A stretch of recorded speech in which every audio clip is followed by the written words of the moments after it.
ভালোবাসা সব সময় থাকবে, আমাদের সাথে থাকবেন। আর বিশেষ করে যারা এই রমজান মাসে অবশ্যই মুসলমান ভাইরা রোজা রাখবেন, অন্য ভাইদের প্রতি আমার ভালোবাসা শুভেচ্ছা থাকবে। মুসলমানদের পাশ থেকে একটাই দাবি থাকবে, আপনারা নামাজ রোজা ঠিকমতো করবেন। এই পবিত্র রমজান মাসে আপনারা রোজা ভাঙবেন না। আপনাদের ভালোবাসা, আপনাদের ভালোবাসার জন্য আমরা অবশ্যই দোয়া করি আল্লাহর কাছে যে আপনাদেরকে যেন ভালো সঠিক একটা ভালো লাইনে গাইডলাইনে চলার তৌফিক দান করুক। এই বলে আমার সংক্ষিপ্ত ভালোবাসার কথা আপনাদের থেকে আমি বিদায় নিলাম।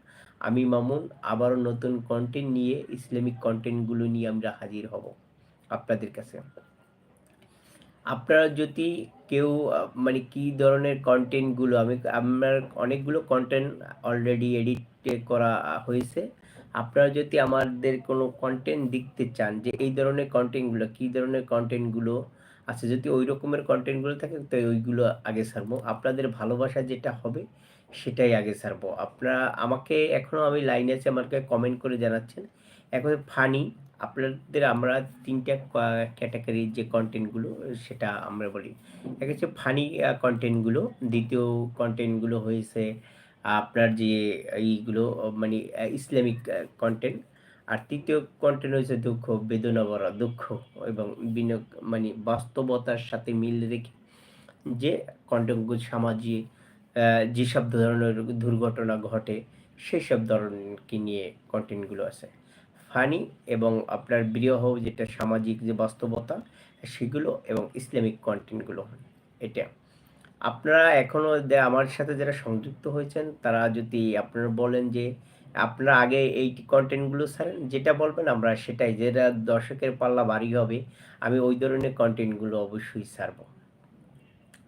আর বেশি করে আপনাদের সাথে আমি দোয়া চাই, দোয়া করি। আসলে আপনারা জানেন আমি যে সামাজিক যোগাযোগ মাধ্যমে আমি একটু অ্যাক্টিভ কম ছিলাম, এই কারণে অ্যাক্টিভ ছিলাম না এই কারণে যে আসলে একটা আমার সড়ক দুর্ঘটনায় আমার স্ত্রী ঢাকা মেডিকেলের আইসিইউতে ভর্তি ছিল, ওখানে মারা গেছে। বিভিন্ন মনের কষ্টে থেকে এবং সবকিছু দিক থেকে বিবেচনা আমি একটু দূরে ছিলাম। সেইজন্য আমি আবারও আপনাদের সাথে আমি দুঃখ প্রকাশ করছি আপনাদের থেকে দূরে চলে যাওয়ার কারণে। আর বিশেষ করে আপনারা অনেকে বলছেন যে, "ভাই আপনাদের দেশের বাড়ি কোথায়?" অন্য জেলা থেকে যারা দেখছিলেন, ওনারা অনেক প্রশ্ন করছেন। সেটা আমি আপনাদেরকে এখন আমি ইউটিউব চ্যানেলের লাইভের ভিতরে আমি আপনাদেরকে বলি।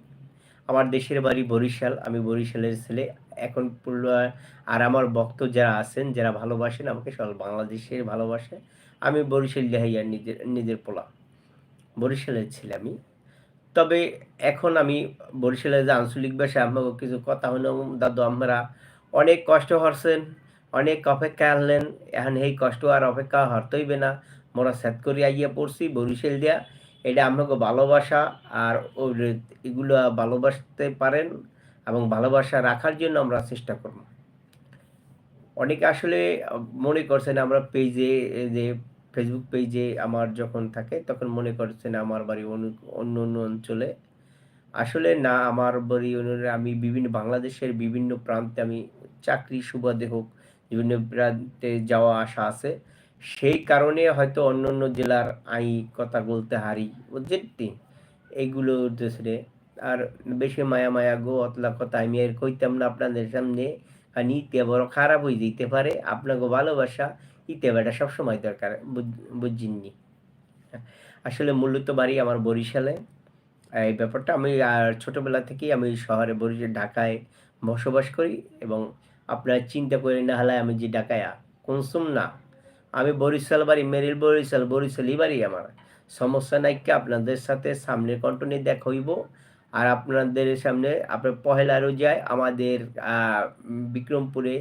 বিক্রমপুরে ওখানে বিক্রমপুরে যে রিসোর্টে আছে আরমান বাড়িতেও ওখানে শুটিং হইব।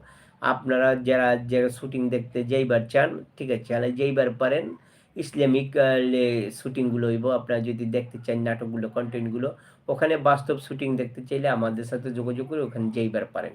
আসসালামু আলাইকুম। আমি বিদায় নিচ্ছি আপনাদের এই সময়টা, মূল্যবান সময়টার জন্য, ব্যাঘাত ঘটানোর জন্য যে যুক্ত হয়েছি। আর আপনার ভালো লাগলে অবশ্যই আপনারা যদি লাইভ দেখতে চান, অবশ্যই আমরা লাইভ আপনাদের সামনে অবশ্যই